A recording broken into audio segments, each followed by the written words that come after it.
Well, that's a funny picture of me.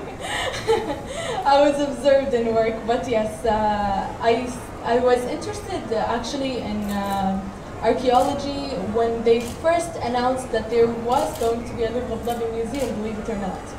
And later on, the first class of my major was also with Mr. Timothy, which really got me into that field. And I had the chance to actually go to an internship where we excavated in Al-Ain. We're going to talk more about that later. So passing on to my colleague. Assalamu alaikum, I'm Noura I was also one of Dr. Tim's students. I graduated last year with a degree in international relations. I became first interested in archaeology when I started to take some electives, and sources for Emirati history was the first elective I took, and discovering the past and like finding that there's more to the Emirati identity really made me want to pursue a career in archaeology. So I'd like to talk about the experiences we all shared in archaeology. We all shared some really fun experiences, whether it's in Al-Ain, whether it's in Zanzibar, but each one of us worked on a specific aspect in archaeology. And it's important to highlight the diversity in this field. So I'd like to start first with Myriam, telling us about Al-Ain, perhaps? Yes. So I worked in Al-Ain for 2 times. The first time was in 2015. We worked in a mapping project for the Oasis in Al-Ain, the Oasis. And the second time was we actually were excavating in Beit Ben Hadi in Al-Ain Oasis. And actually Beit Ben Hadi, along with Beit Ben Bedoua as well, many of these excavations or these sites that we worked in are now part or under, of course, the Department of Culture and Tourism, Abu Dhabi, and there are also sites for tourists to explore. So I'd really encourage you to see these sites, and they've been restored and renovated, and they look like they were almost how they were once upon a time. My first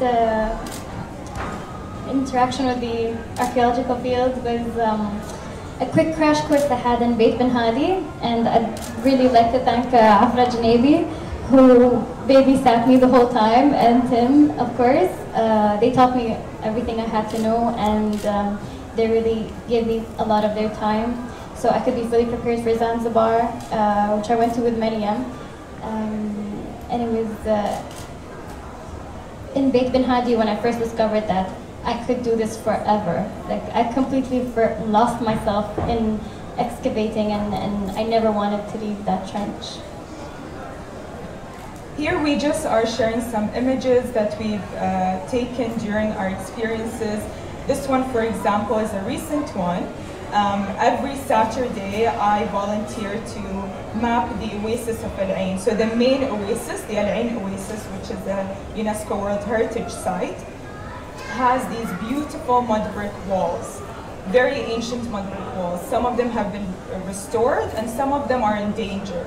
So what we do, we map out all these walls and we see which ones that need restoration or need support before it's too late. And we also map out the aflaj. So, interesting fact, there is no actually full detailed map of this oasis. So we're working on that every Saturday and Tuesdays as well for many who just volunteer their day into doing that. We also help Al-Ain Museum in documenting their pottery, digitalizing their and cataloging what they already have, the richness that they have. And every Saturday we enjoy exploring a new corner, finding a new piece of pottery, or just exploring the lights and shadows, the lights and shadows of the palm trees. Here we move on to a very exciting, it's an ancient image of Zanzibar. And before I go into that, I wanted to ask you that if you think there is an interest for female Emiratis in the field of archaeology. You can start, Noura, no worries. I think that there is an interest, there's definitely an interest. What concerns me is that the interests and opportunities are not equal. I feel like the opportunities nowadays, especially, are becoming more and more limited, but the interest is there. And one of the reasons we wanted to have this talk is to like reignite a passion. Can you someone get that guy to stop hammering? Thank you. To reignite this passion and hopefully like get more people involved, and future generations could also be presented with the opportunity to pursue a career and an education, because even at the education level we're being extremely limited. So hopefully this talk can start a conversation and we might spark a change, hopefully. Like you, Myriam, for example, studied Emirati studies, right, at Zayed University. Yep. And were there many students, and is it continuing? No, we did not have many students. In some classes we only had 8 students, but in others we had about 20. However, these students were extremely passionate. So even though we don't have much students who are interested, I really think that the people don't understand what archaeology is, because as you know, Mariyam, whenever I tell people that, okay, I'm going, they ask me, what are you studying? And I tell them, okay, we're studying Emirati studies. It's a mix of archaeology, a bit of anthropology and all of that. They're like, so do they teach you how to pour coffee or cut fruits? And I'm like, really? Really? People are not aware. You told me, was it كيف تصبين قهوة? Yeah. They were like, كيف تصبين قهوة, كيف تلبسين? I'm like, are you serious? People don't realize what it is. يعني للحين we're in 2018. Come on. So there is a big area where we need to raise awareness about archaeology and the different varieties and roles in archaeology and how important it is. And I think I'm really glad to see female Emiratis such as yourselves really passionate about this field and pursuing this field. But you said because there's the lack of no female Emirati archaeologists, and one of the reasons is because of lack of awareness. But what do you think may restrain or constraints for female Emiratis other than the misconception? Or do you think there is any other issues to tackle? Definitely, that's definitely there. A lot of girls have families who are, let's call it,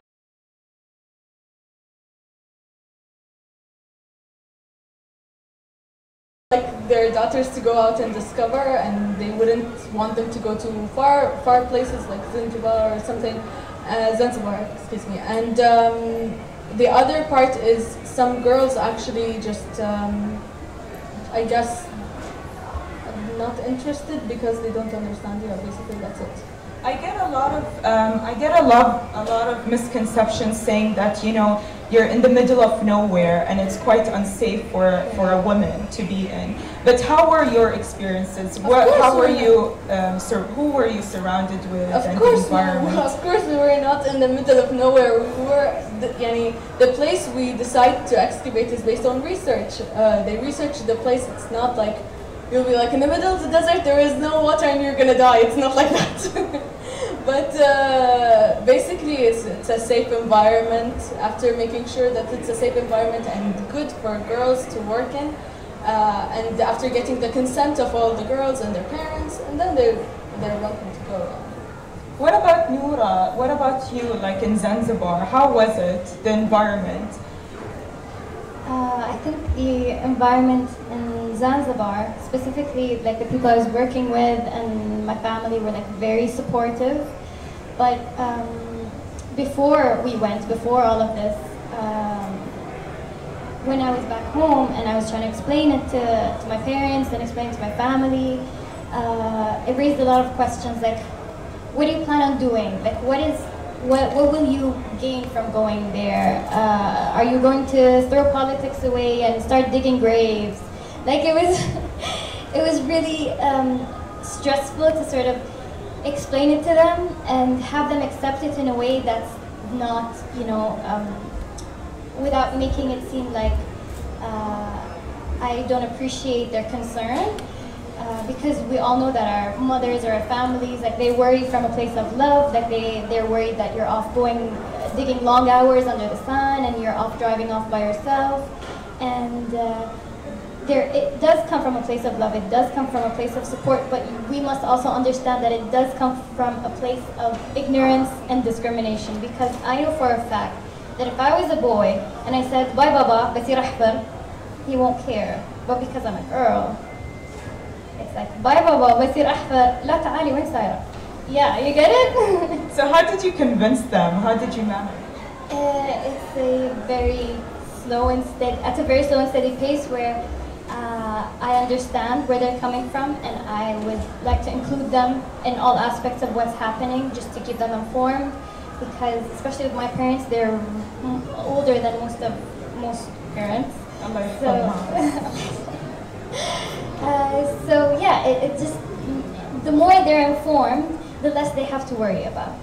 So it's just getting them, helping them be aware of what's happening, safety precautions, the people I'm with, the places I'm at. Like, the more they know, the less they have to worry about.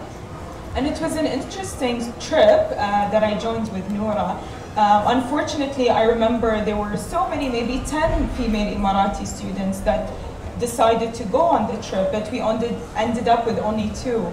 But then we managed to have volunteers we met volunteers from Zanzibar, from Tanzania, even from America, students that came with their professors, specialists, archaeologists. I remember there was a specialist in shells even.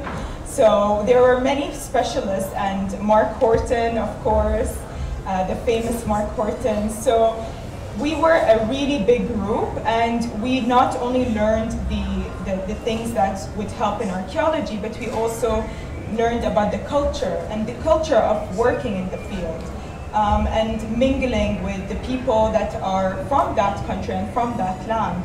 We have some special pictures from Zanzibar. This is the fort that we excavated, the old fort. And within the fort, I remember, it was an old fort, of course, and now it's a place where a lot of, you can see the blue and red rooftops are where they sell accessories and dresses for tourists. So there were always tourists passing by, saying hello. They were very curious to know what we're doing, what we're up to. TV crews would come and do interviews, even like journalists. So it was a very interesting experience for us. It was a beautiful area, of course, surrounded by the sea, with very happy people that we learned a word or two from. So here we can see all the different archaeologists. Maybe some of them took a lunch break in this one. We were much more. And I passed through something very interesting from Myriam AlHammadi, who also worked coincidentally on the Zanzibar project. Yes, so these are basically my interview with my grandfather. I only realized how valuable my grandfather after these letters, really, because I knew that he would go to sail, but that's it. Until the day I asked him, and he told me, if only you asked me earlier this year, I might have remembered better. But yes, this is how he was actually telling me about his trips, about how he would go from one place to another, from Zanzibar, he would go to Kilifi, he would go to Basra, he would go to many different places, even Kuwait and Dubai and back to Muscat. These are all about what they traded over there and why was it important. And it's interesting that he still remembers how he learned some of the languages.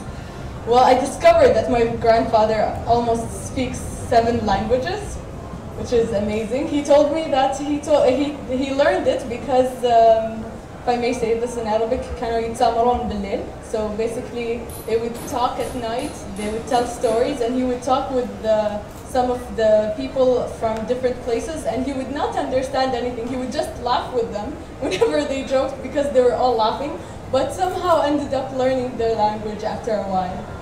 So that was funny. It's actually a very interesting point, because archaeology is not just about digging.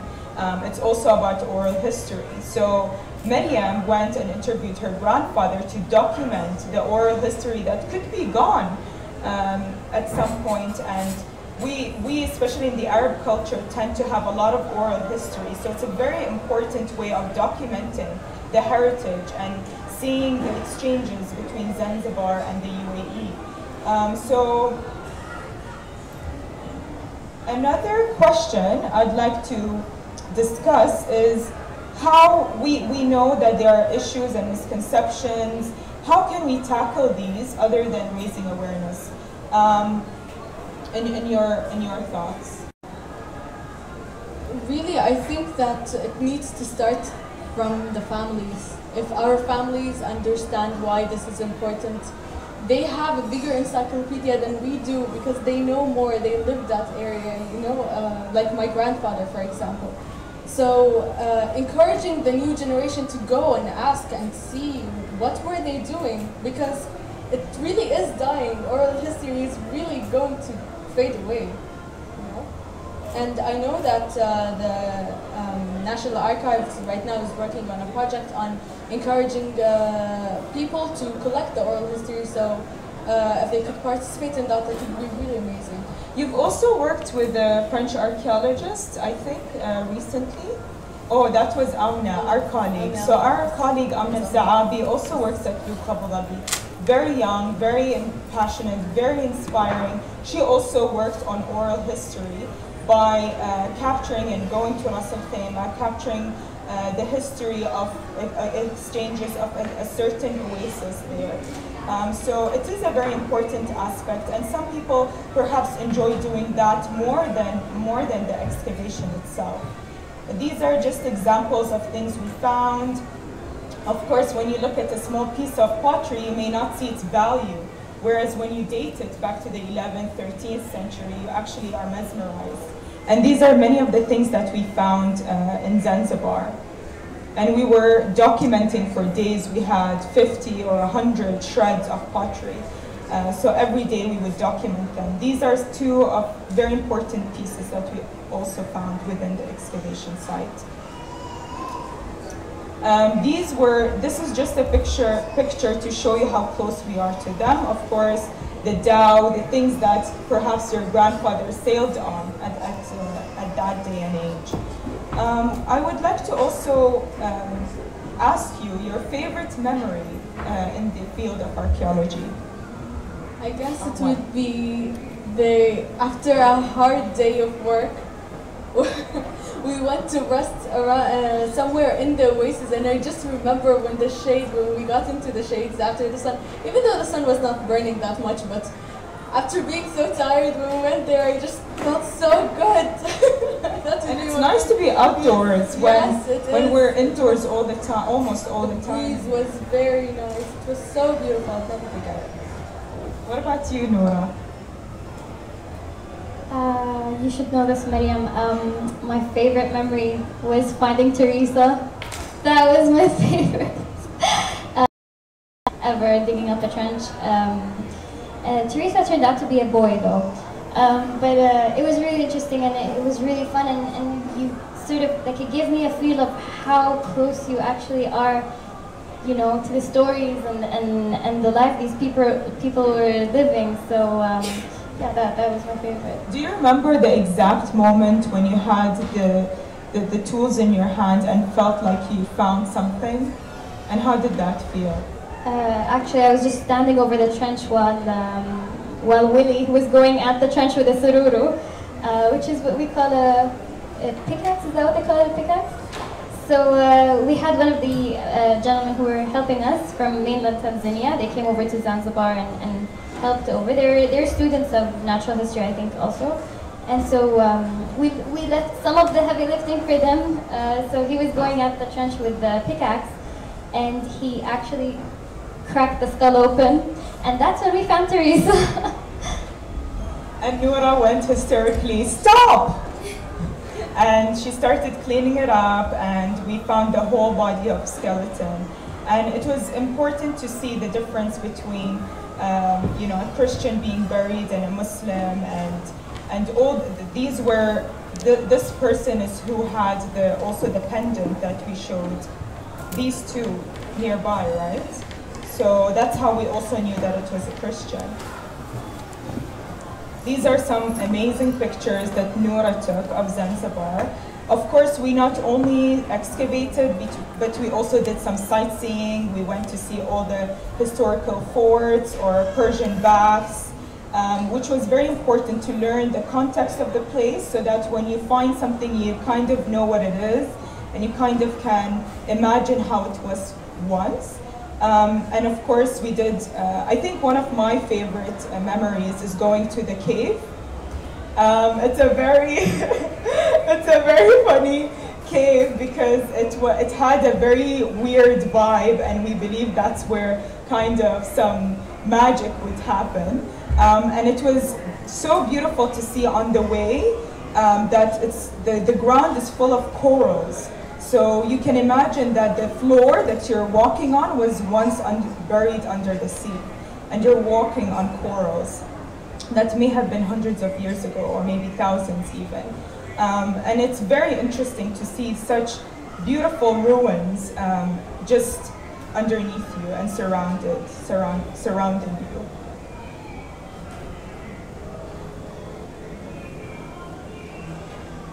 So I hope that we do have other excavations, and I wanted to know if you imagine, how do you imagine archaeology, if not in this region, maybe female Emirati archaeologists 10, maybe 15 years from now?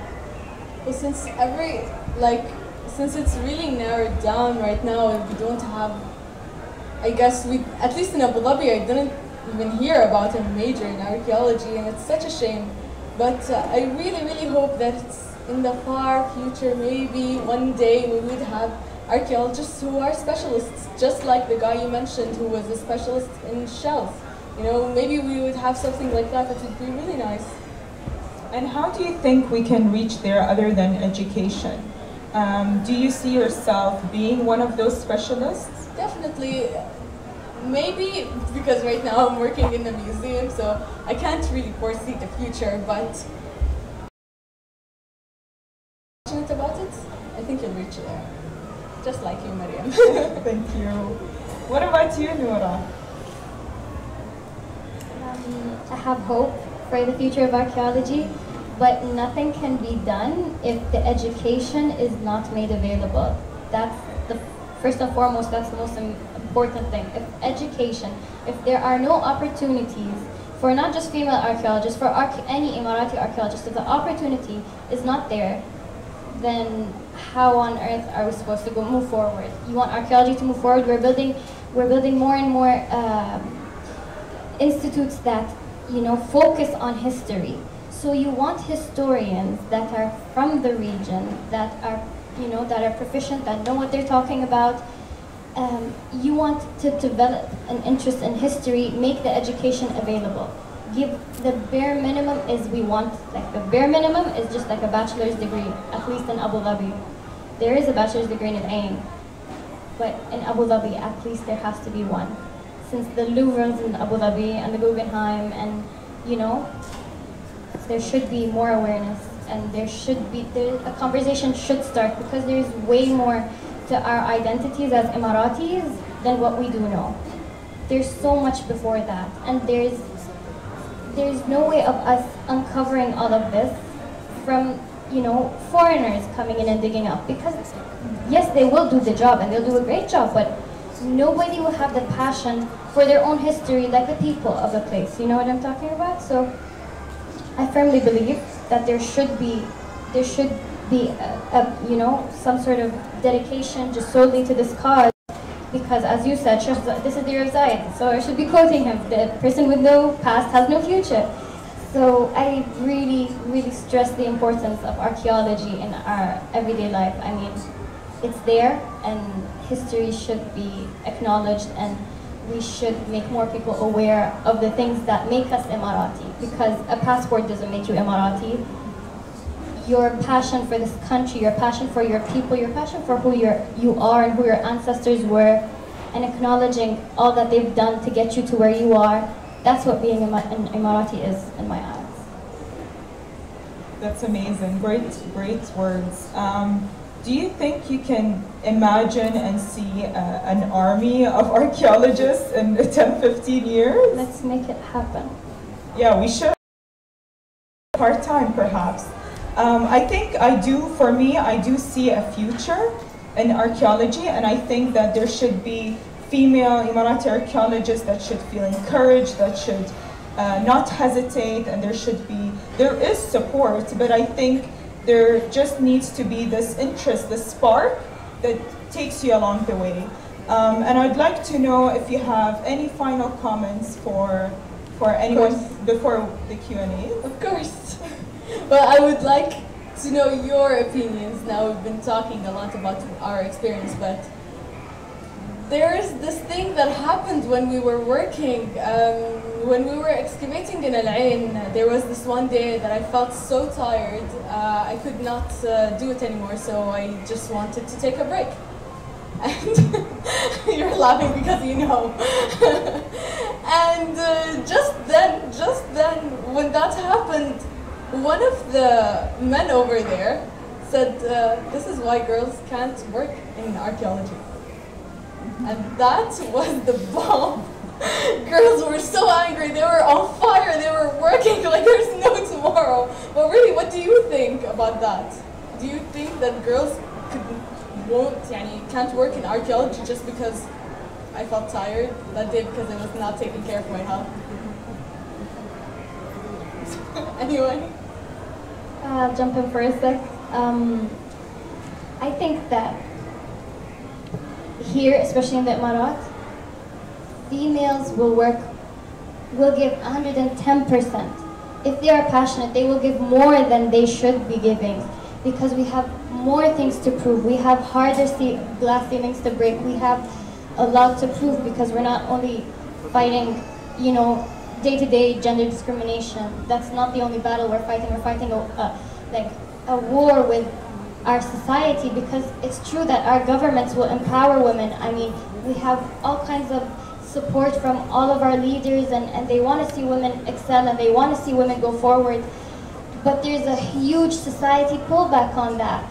And we don't know where to go from there, because you don't want to upset your parents, you don't want to upset your family, but you don't want to limit your capabilities and limit yourself so that you don't make people upset. I mean, I feel like a few people have to get upset for us to get to some place, you know what I'm saying? And if you want to see a future in archaeology, then you want to see a few frowns to get there. I also think that sometimes, because we're a tribal society and we like to do things in groups, we like to feel encouraged, together we feel more powerful.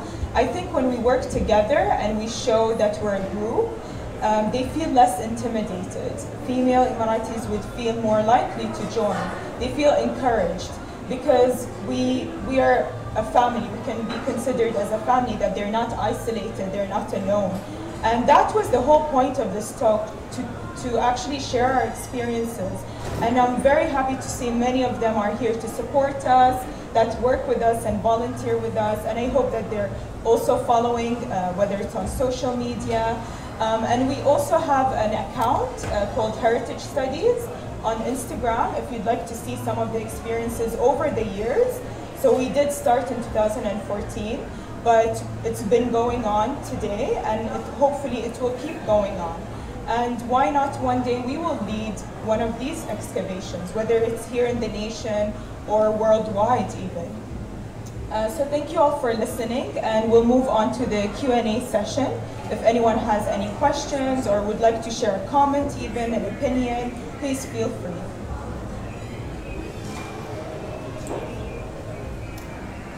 I have one. So this is a general question for all of you. So when did you start getting interested in archaeology, or what? Was it someone who influenced you in your life? Was it something you saw when you were a child?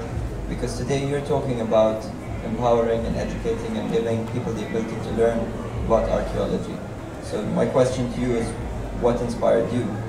Because maybe that answers the question, because what got you here today, maybe you can show that to someone. So I let my guests speak first. Okay, so I was first interested in all of the field over there, I would call it, when I was really young, like in 7th grade, when they first announced there is going to be a museum in Abu Dhabi, and I was like, yes, I want to work there.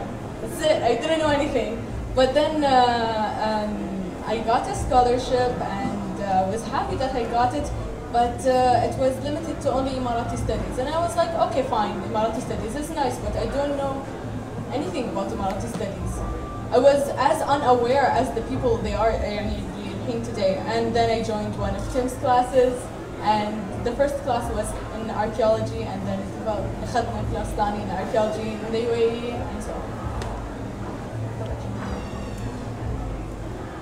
on. The first time I've interacted with anything to do with archaeology is when I was a little kid. My dad would often take us to really remote places like in Al Ain, and if you ask me, I really don't know the names of any of these places. I was like this tall.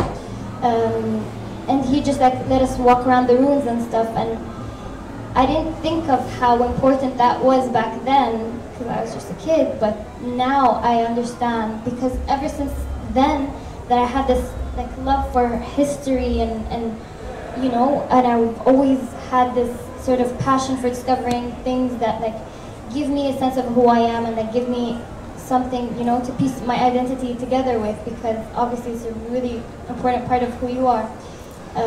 So ever since then, I'd say I had a little bit of a spark, but of course it was fueled by, you know, the more I've traveled the world, the more ruins I've seen in Europe and in Asia, and the more you see on like, that's when it first started, but really I feel like I joined the club a little too late because I was in my last year of university when my good friend Afra was first, when she was first introducing me to all these new concepts that, you know, well, hey, there's a museum in Al Ain, and hey, there are excavations in Al Ain, and look at this, and look at what we found, and she would often share her finds on social media, and I became really interested, and I started taking all my things to do with archaeology, and I fell in love, completely in love, because it really, like, the more I read, and it gave us the freedom to find out who we are and how we came to be, and there's a lot more than just وتكونت الإمارات وأنت تكونتي. You know, there's so much more before that. Like there's a lot of history, and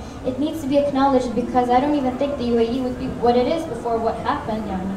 There's a lot to be, you know, to discover, uncover, and acknowledge and admire. And I hope that answers your questions. I'm rambling a lot. For me, I think what inspired me or triggered, I knew that I liked museums. My grandmother, AlHammeli, used to take me to museums ever since I was a child. So I liked artifacts, and I liked things that were ancient more than the contemporary art. So more of the traditional classical museums, such as the Louvre in Paris. And frequently visiting it, I fell in love with the Greco-Roman antiquities, and I felt that there was something interesting about it. So I studied art history, and I said, you know, working in a museum will be the thing that I want to be, what I want to pursue. So I pursued a scholarship ensuring that I work at a museum, at the Louvre Abu Dhabi, and then I was also introduced to the field school when we went to Al Ain. And I go to Al Ain a lot, and AlDhaheri, you know, my family's from Al Ain. But seeing the other side of Al Ain, seeing all the things in the Oasis, we used to go to the Oasis all the time, but I didn't really notice until I went to the field school, and I started mapping and excavating, and that really sparked an interest. So I started continuing doing the volunteering job until I felt that it was something therapeutic as well. So I took 2 weeks off from my job and went to Zanzibar and went to excavate. And that felt like not only a productive holiday, but a therapeutic one as well. So I felt like, for example, for Noura, she enjoys digging the skeletons, finding the really interesting, the good stuff. I like to brush off the dust and reveal the walls, reveal the monuments, I remember they used to call me, okay, Myriam, here you go, clean it up, you know, with your brush. So that was my thing, like brushing and cleaning and seeing the detail in it and finding something within. And also documenting. So pottery was really interesting to me, how a small piece of shred can be so monumental and so historic. And learning all about it. I enjoy writing, so I like to tell stories. I wrote an article about my Zanzibar trip and my experience. This is another way of me trying to tell a story or to tell stories. So experiencing and sharing. I think that's the inspiration, where the inspiration came from.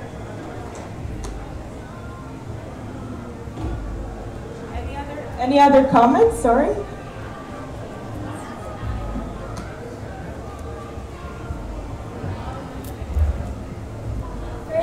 Of you.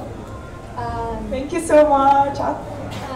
We are the first generation of Emirati archaeologists, and we've been through a lot already. Like we've been to several places. We went to Al Ain. Me and May even went to Hisn al-Dhafra, which is in Gharbiya. That's like far away and was like literally in the middle of nowhere. So yes, it's now our duty to show the world that the UAE is not just like a new country that's popped out of nowhere, and it's just a land, like it has no past. We do have a past, we do have a history, we do have so many archaeological places that we really need to share and show the world. And that's it. Thank you so much, Afra. Thank you all for listening, and thank you all for coming. I hope you really enjoyed it. And please do follow the Heritage Studies on Instagram to see all the pictures, because it's not only me, there will be many other generations who will continue on this legacy. Thank you.